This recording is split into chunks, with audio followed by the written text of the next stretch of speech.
इस आयुष विश्वविद्यालय के लोकार्पण के अवसर पर उपस्थित उत्तर प्रदेश की राज्यपाल एवं इस विश्वविद्यालय की कुलाधिपति श्रीमती आनंदीबेन पटेल जी, मुख्यमंत्री योगी आदित्यनाथ जी, राज्य सरकार में आयुष मंत्री डॉक्टर दयाशंकर मिश्रा दयालु जी, जल शक्ति मंत्री श्री सत्येंद्र देव सिंह जी, कृषि मंत्री श्री सूर्य प्रताप शाही जी और मत्स्य मंत्री डॉक्टर संजय निषाद जी, संसद सदस्य श्री रवि किशन जी, कुलपति प्रोफेसर रामचंद्र रेड्डी जी, यहाँ उपस्थित सभी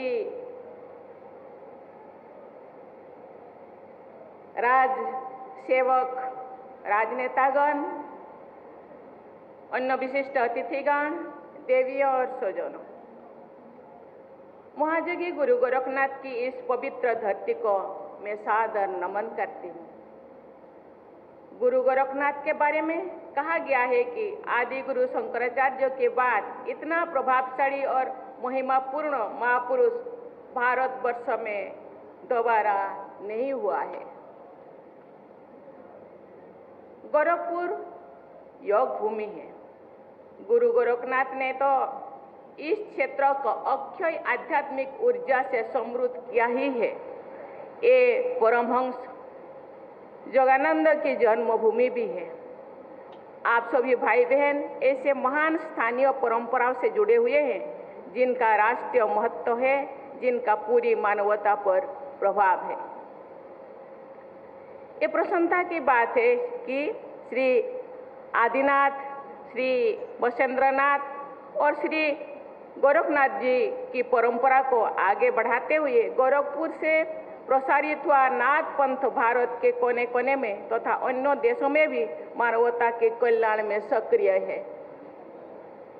तपस्या, साधना और अध्यात्म की ये धरती आत्मगौरव तथा राष्ट्र प्रेम की आधार भूमि भी है। 18वीं सदी के सन्यासी विद्रोह से लेकर के 1857 के स्वाधीनता संग्राम तक गोरखपुर एक नाथ पंथ की योगी जन कल्याण और स्वाधीनता संग्राम के सूत्रधार रहे। इस धरती से बाबू बंधु सिंह और रामप्रसाद बिस्मिल जैसे बलिदानियों की गाथाएं जुड़ी है।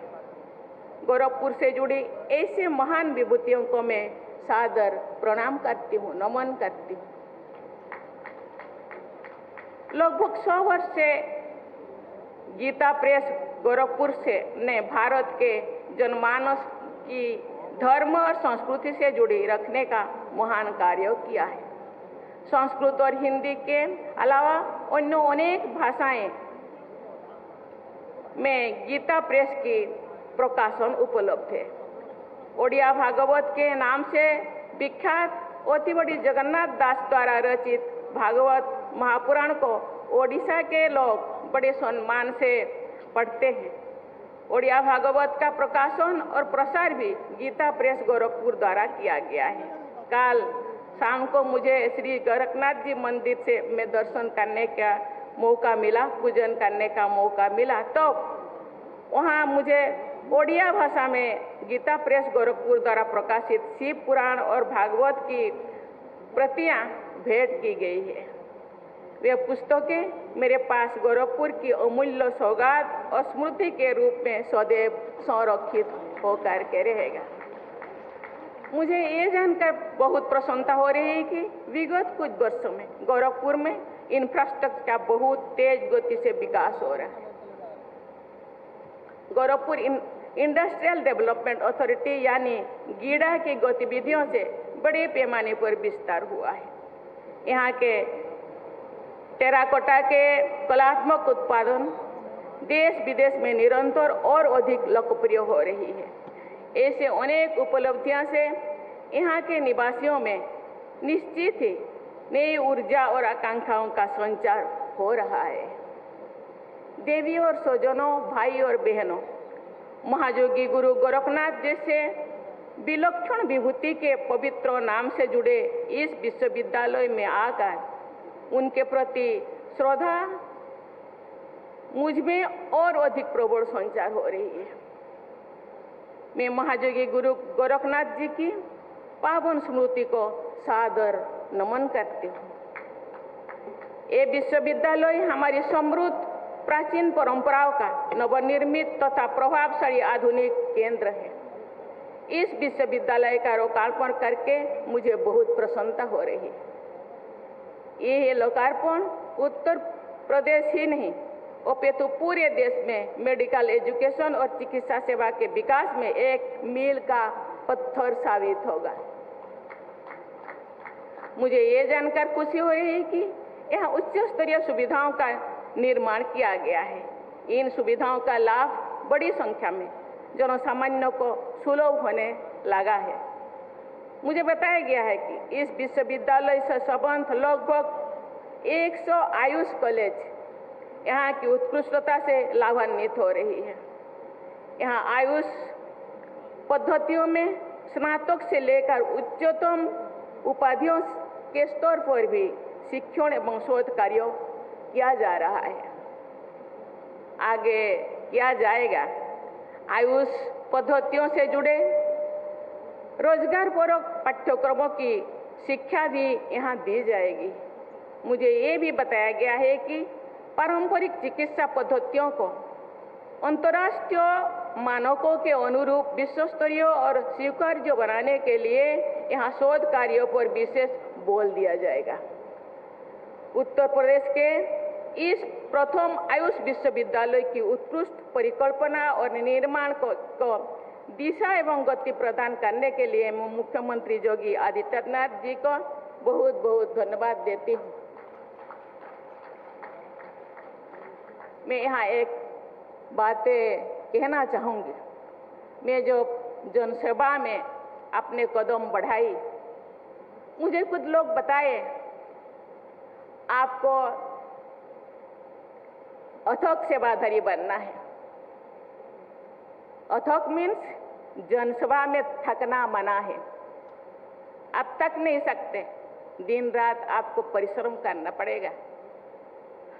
आपको निद्राजित बनना है। मैंने बोली निद्राजित बनने के लिए डॉक्टर कहते हैं कि आपको 6 या 8 घंटा आपको काम करना पड़ेगा, सोना पड़ेगा, नहीं तो आपकी बॉडी आपको साथ नहीं देगा। लेकिन योगी आदित्यनाथ आदरणीय मुख्यमंत्री जैसी एक जोगी लोग कहते हैं नहीं, निद्रा को जय करने के लिए आपको और अपने को सशक्त बनाने के लिए, फिजिकली और मेंटली सशक्त बनाने के लिए आपको योग करना होगा। योग करने से 8 घंटा का जो नींद आपको 3 घंटे में ही पूरा होगा। मैं धन्यवाद देना चाहती हूँ उनका अथक परिश्रम, जनता के प्रति समर्पण भाव,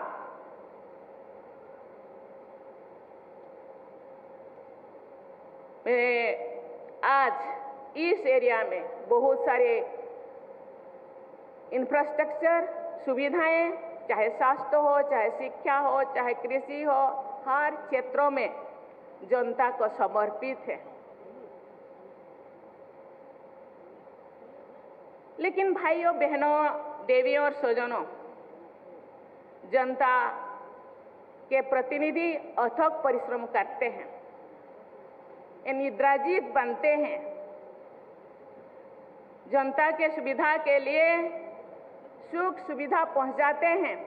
लेकिन जिन इंस्टीट्यूट को, जिन संस्था को वो बना रहे हैं, उधर के जो अधिकारी, डॉक्टर्स या नर्स, उनको भी अथक बनना है, निद्राजित बनना है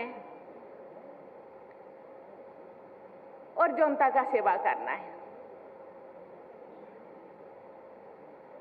ये जिस दिन इस क्षेत्र में कदम रखने के लिए मनस्थ करते हैं, चिंतित करते हैं, उस दिन उनको डिसाइड करना होगा कि मुझे जिस क्षेत्र में कदम रखने के लिए उस दिन वो प्रॉमिस करते हैं कि मुझे अध्यक्ष बनना है, लेकिन सही जिंदगी में हमको सोचना होगा मैं सही महीने में वही काम करती हूँ जो जिस दिन में इस संस्था में काम करने के लिए मैं आई, खुद को सोचना होगा। इसीलिए मैं सभी को, जितने डॉक्टर्स, जितने नर्सेस, जितने सेवादारी को, ये आप लोग जीवनदायिनी है। जीवन जीने के लिए सुविधा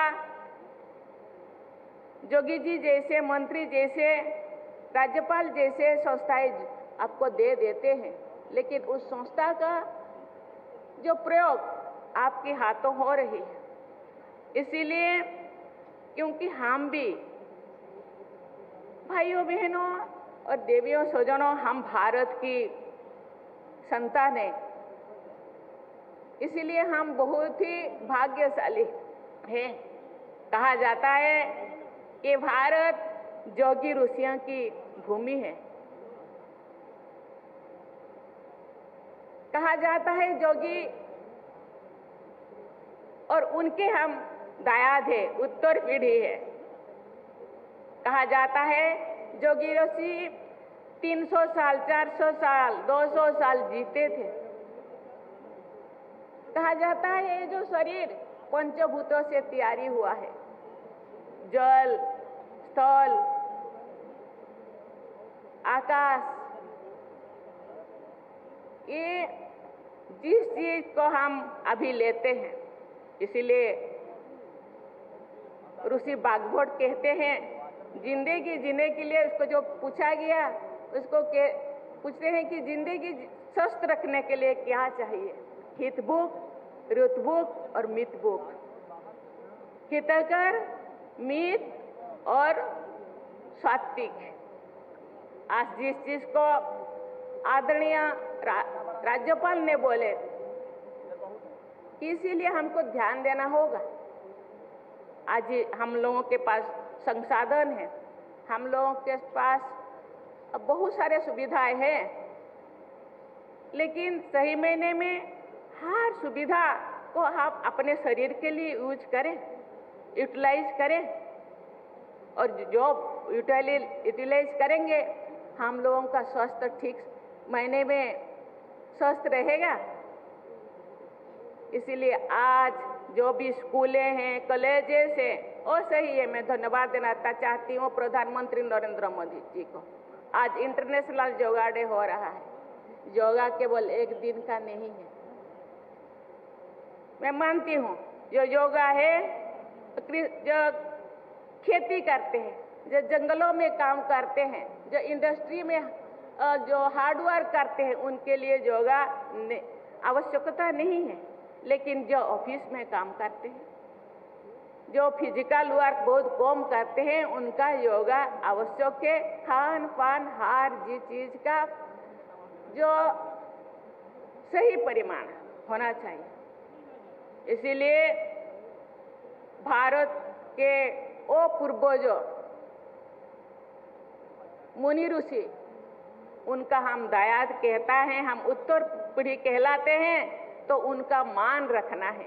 आज भारत का डंका सारा विश्व में बाज रहा है, लेकिन उसी चीज को आगे बढ़ाने के लिए हम पूरा भारतवासी इस चीज को ध्यान में रखना है। हम लोगों को कहते हैं कि स्वास्थ्य ही संपदा, क्योंकि स्वास्थ्य ठीक रहेगा तो फिर भारत को आगे बढ़ाने के लिए जो हम सपना देखते हैं कि 2047 तक हम विश्व गुरु बनेंगे, विकसित भारत बनेगा, तो इसी के लिए आज से हम लोगों को प्रयास करना होगा।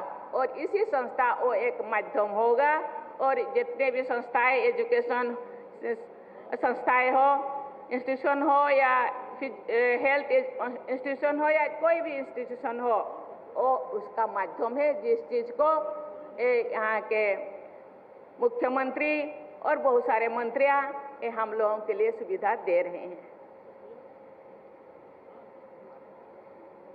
उत्तर प्रदेश राज्य सरकार के अंतर्गत संचालित सभी विश्वविद्यालय का ये सौभाग्य है कि उन्हें कुलाधिपति के रूप में राज्यपाल महोदया श्रीमती आनंदी पटेल जी का मार्गदर्शन भी मिल रहा है। देवियों और स्वजनों, आयुर्वेद, योग, प्राकृतिक चिकित्सा तथा सिद्ध जैसे भारत की पुरातन प्राणियों में समग्र और सार्थक जीवन जीने का वैज्ञानिक पद्धति बताया गया है। 100 वर्षों से भी अधिक आयु तक सभी इंद्रियों को समर्थ बनाए रखने तथा स्वावलंबी बने रहने के लिए प्राचीन जो पदार्थ ये प्रमाणित करती है कि आयुर्वेद, योग एवं प्राकृतिक चिकित्सा पर आधारित हमारी पारंपरिक जीवन शैली बहुत ही अच्छा था। उसको हम लोगों को फॉलो करना पड़ेगा। हम दवा खाने के बाद भी हम लोगों को स्वस्थ रहने के लिए उसी परंपरा को हमको फॉलो करना पड़ेगा। आयुर्वेद पर आधारित हमारी प्राचीन जीवन शैली में दिनचर्या, ऋतुचर्या और रात्रिचर्या पर बहुत ध्यान दिया जाना चाहिए। संतुलित आहार, विहार और विचार को महत्व दिया जाता था, अभी भी हमको देना चाहिए। हमारे यहाँ आरोग्य को धर्म, अर्थ, कामों तथा मोक्षों की उत्तम आधारशिला माना गया है। आयुर्वेद हमारी धरती से जुड़ा हुआ है। हमारे खेतों में, हमारे जंगलों में औषधियों, वनस्पतियों और जड़ी बूटियों का खजाना आज भी मौजूद है। इन पर आधारित आसोप और अरिष्ट औषधियों की कोई एक्सपायरी डेट नहीं है। हम जो एलोपैथी दवा लेते हैं कभी कभी उसका एक्सपायरी डेट होता है, लेकिन आयुर्वेद में कोई एक्सपायरी डेट नहीं है। इससे आयुर्वेद चिकित्सा पद्धति की आश्चर्यजनक वैज्ञानिकता का प्रमाण मिलता है। देवियों और स्वजनों, वसुधैव कुटुंबकम की सर्वसमावेशी एवं उपयोगी दृष्टि के आधार पर हमने विदेश में उत्पन्न हुई चिकित्सा पद्धतियों को भी आयुष पद्धतियों में शामिल किया है। आज यूनान तथा मध्य एशिया के देशों में यूनानी चिकित्सा पद्धति का उतना उपयोग नहीं होता है जितना कि भारत में होता है। जर्मनी में विकसित हुई होम्योपैथी चिकित्सा को हमारे देश ने पूरी तरह अपना लिया है। वर्ष 2014 में केंद्र सरकार ने तथा वर्ष 2017 से उत्तर प्रदेश सरकार ने आयुष विभागों की स्थापना करके देश विदेश की इन सभी उपयोगी पद्धतियों के नई ऊर्जा के साथ प्रोत्साहित किया है। ये प्रोत्साहन निरंतर आगे बढ़ रहा है। इस विश्वविद्यालय का ये लोकार्पण समारोह आयुष पद्धतियों के पुनर्जागरण का एक महत्वपूर्ण उत्सव है। आयुष में समाहित आयुर्वेद, योग और सिद्ध पद्धतियां विश्व समुदाय को भारत की अनमोल सौगात है। आयुर्वेद का जनक भगवान धन्वंतरि को माना जाता है। चरक को काय चिकित्सा का एक सुश्रुत को शिल्प चिकित्सा का प्रवर्तक जाना जाता है। बाघभट्ट जैसे आयुर्वेदाचार्य ने मानव कल्याण के लिए प्रचुर ज्ञान राशि का सृजन किया है। विद्वानों की मान्यता है कि नाथ परंपरा के रोगियों ने चिकित्सा के लिए खनिजों और धातुओं पर आधारित भस्म के प्रभावी और सर्वथा सुरक्षित ये प्रयोग किए थे।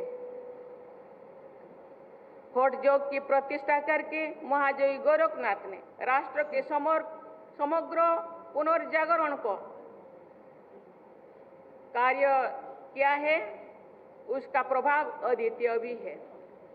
योग के क्षेत्र में गुरु गोरखनाथ की महानता को समझाने के लिए गोस्वामी तुलसीदास जी ने कहा था, गोरख जगाए जग, अर्थात गुरु गोरखनाथ ने योग की परंपरा को फिर से जगाया था। उन्होंने जनभाषा के माध्यम से साधकों में ही नहीं बल्कि जनसाधारण में भी हठ योग का व्यापक प्रचार प्रसार किया था। देवियों और स्वजनों, विगत 21 दिन को विश्व के अनेक देशों ने उत्साहपूर्वक अंतर्राष्ट्रीय योग दिवस मनाया गया है। पिछले कुछ वर्षों के दौरान अपने अपने देश में योग पद्धति का प्रचार प्रसार करने वाले विदेशी नागरिकों को भी पद्मश्री से सम्मानित किया गया है। मुझे बताया गया है कि आयुष पद्धतियों पर आधारित चिकित्सा की लोकप्रियता बढ़ रही है। ये विश्वविद्यालय आयुष पद्धतियों की लोकप्रियता को और अधिक बढ़ाने में प्रमुख भूमिका निभा सकता है। इन पद्धतियों की वैज्ञानिक स्वीकार्यता को बढ़ाने में भी ऐसे विश्वविद्यालय का निर्णायक योगदान रहेगा। मुझे विश्वास है कि महायोगी गुरु गोरखनाथ आयुष विश्वविद्यालय परंपरा और आधुनिकता के संगम के नई प्रतिमान स्थापित करेगा तथा भविष्य में एक महान संस्थान के रूप में अपनी पहचान बनाएगा। इस दृढ़ विश्वास के साथ अपनी वाणी को विराम देती हूँ। आपको बहुत बहुत धन्यवाद। जय हिंद, जय भारत।